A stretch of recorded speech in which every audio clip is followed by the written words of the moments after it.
Data science is an emerging technologies which uses algorithms, procedures, and process with the help of data. Data means which you have already collected from the previous history and or else from some other process.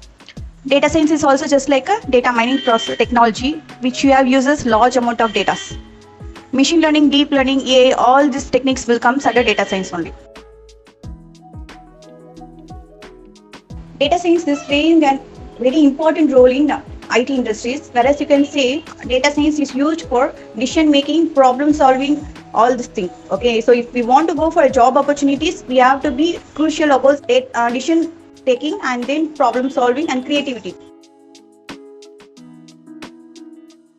So data science have very huge career opportunities, and if we see like some of the roles are like data analytics, machine learning engineer, then natural language processor, business analytics. So these are the few career opportunities if you learn data science.